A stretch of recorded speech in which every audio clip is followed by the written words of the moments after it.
Humanitarian crisis witnessed in Myanmar continues unabated as security officers have opened fire at a peaceful rally protesting the February 1 coup and the ensuing killing spree orchestrated by the military rulers.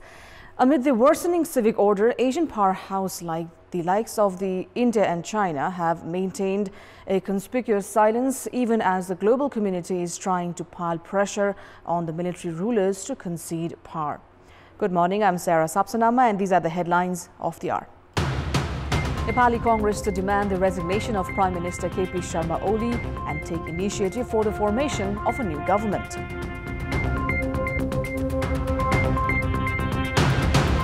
Asian powerhouse India and China silent on Myanmar's humanitarian crisis. The BIMSTEC summit too fails to utter a single word on Myanmar crisis.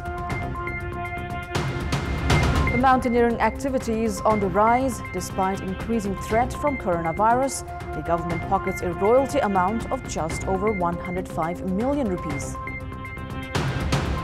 And Babar Azam strikes a century as Pakistan clinches a 3-wicket victory over South Africa to take a 1-0 lead in the 3-match ODI series. Nepali Congress has decided to officially demand for the resignation of Prime Minister KP Sharma Oli and take initiative for the formation of a new government. Senior leader Ramchandra Paudel had piled pressure for the official decision on the government formation that had delayed the start of the meeting called for yesterday. Sources said that NC President Sherbadu Dewa was hesitant on taking a decision on the new government, saying that the main opposition should wait until CPN Maoists withdrew its support to the government. The Nepal faction of CPN-UML have decided to intensify reorganizing the faction's campaigns following the party leadership's decision to suspend 4 influential leaders from the party membership. The meeting of the standing committee members of Nepal faction held in the capital's Kalanki decided to intensify nationwide campaign for party restructuring. Prior to this, the faction had been operating parallel activities in an undisclosed manner. However, the faction has now officially announced of operating campaign to create a separate parallel body. This comes in response to CPN-UML chairman and Prime Minister KP Sharma Oli's decision to suspend the 4 influential leaders, including Madhav Kumar Nepal. Nepal को communist आन्दोलनलाई नै लज्जित तुल्याउने स्थिति त बनेको छ तर पनि हामी नेपाल कम्युनिस्ट पार्टी एमाले को रक्षाको लागि सुरक्षाको लागि हामीले जुन पाइला चालेका छौं त्यसलाई अझ गतिशीलताका साथ अगाडि बढाउने भन्ने संकल्पका साथ कुरा भएको छ। उपमहासचिव घनश्याम भुषाल जी र थाई कमिटीका सदस्य सुरेन्द्र पाण्डे जीलाई 6 महिनाको लागि कथित निलम्बनको कुरा गर्नु भएको छ।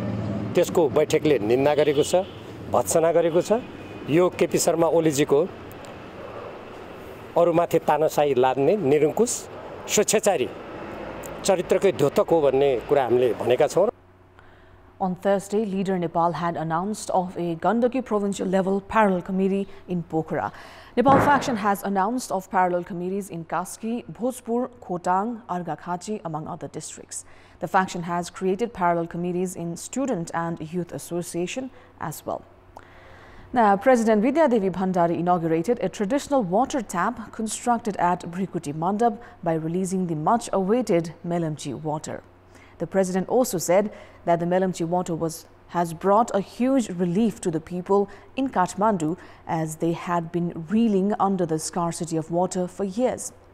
President Bhandari added that the Melamchi project was envisioned by late leader Krishna Prasad Bhattarai and transformed into reality because of the relentless effort of the current government.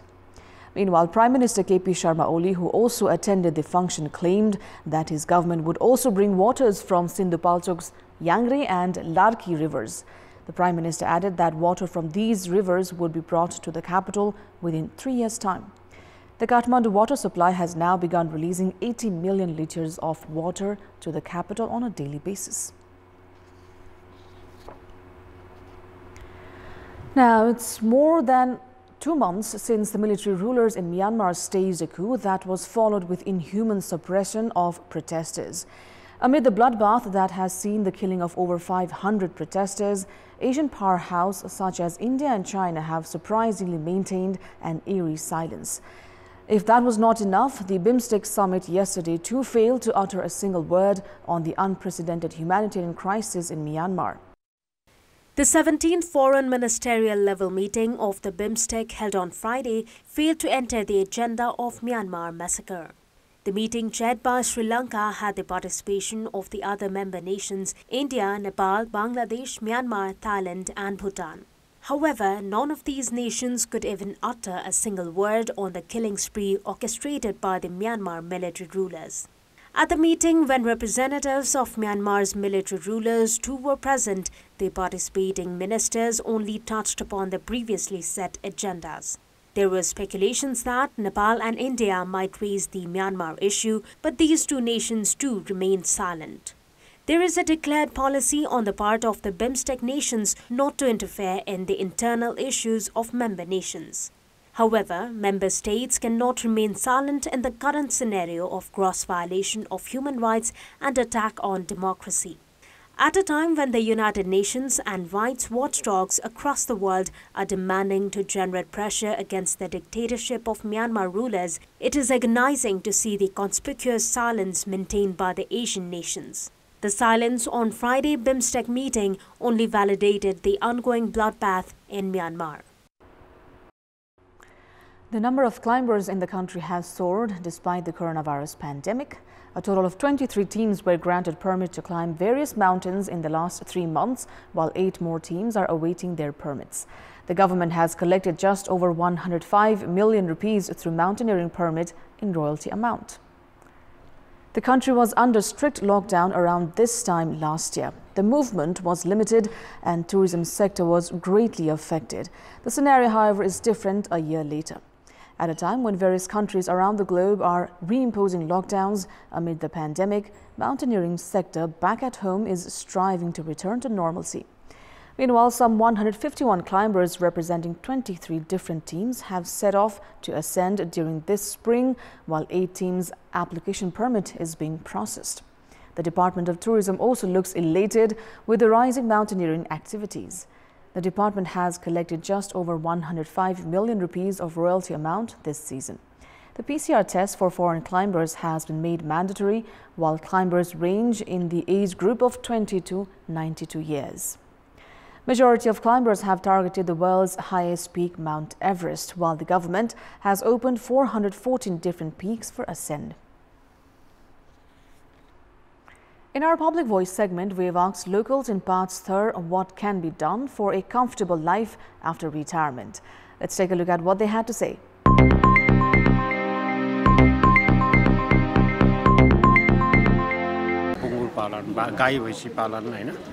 हरेक अब यस्तो चाहिँ नि अब विभिन्न उसमा चाहिँ अब दिएको छ नि त यो उसले हैन कल्याणकारीले त्यस्तोबाट चाहिँ गर्न सक्छ बुढो भए पनि अलिकति एक्सरसाइज गर्नुको नितान्त जरुरी छ नेपालमै बसेर बिजनेस गर्ने दुनिया के रे पशुपालनदेखि लिएर सबै गर्दाखेरि राम्रो हुन्छ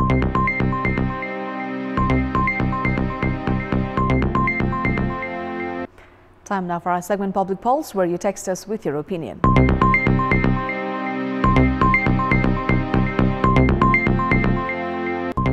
The question is, what should be done to make paragliding safer?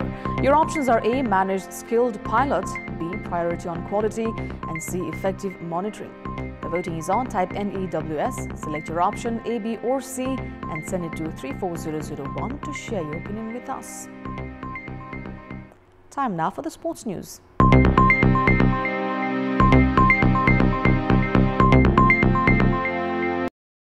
The government has announced a cash prize of 400,000 rupees to every member of the national team that lifted the recently concluded 3 Nation Cup football tournament. A cabinet meeting yesterday decided to hand over the cash prizes of 400,000 rupees to each member of Team Nepal. The national squad had done the country proud by lifting an international event on home soil after 37 years. In the final match of the tournament played at Dashat Stadium, Nepal had chalked out a 2-1 win. Prior to this, ENFA had also announced a cash prize of 100,000 rupees to every member of the national team. Let's move on to our special segment, Media Watch.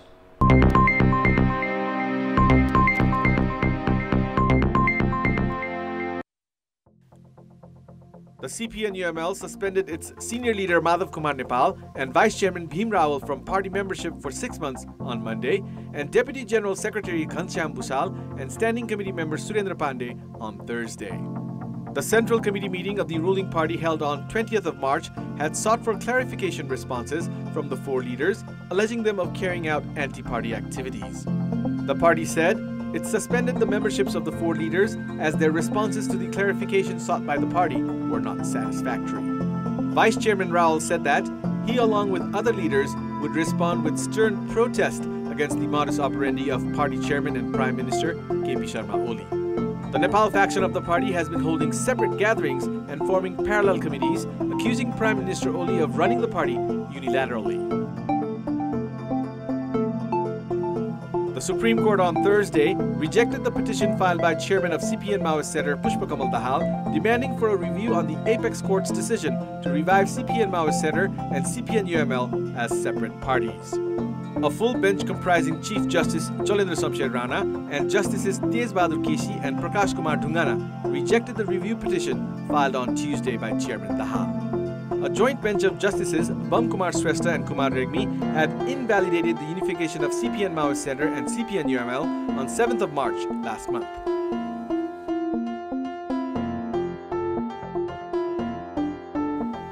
The distribution of Melamchi drinking water to the residents of the Kathmandu Valley started from Sunday. Kathmandu residents were seen delighted to witness the water from the much-awaited Melamchi drinking water project flowing from their taps almost 2 decades after the construction of the project started. Due to various obstacles, the project had been lingering. The water from Sindhupalchok's Melamchi was brought to Kathmandu's Sundarijal through a 27-kilometer-long tunnel and distributed from there. According to the Kathmandu Valley Drinking Water Limited, water has been channeled to more than 57,900 taps. Although the Melamchi Drinking Water Project has a target of supplying 170 million liters of water, only 40 million liters of water is being distributed during the first phase. According to the project, an additional 65 million liters of drinking water will be distributed in the second phase. The government has spent more than 30 billion rupees in the Melamchi Drinking Water Project to supply water to the residents of the Kathmandu Valley. This is Abhyuday Shrestha for Media Watch and Kantipur News Desk.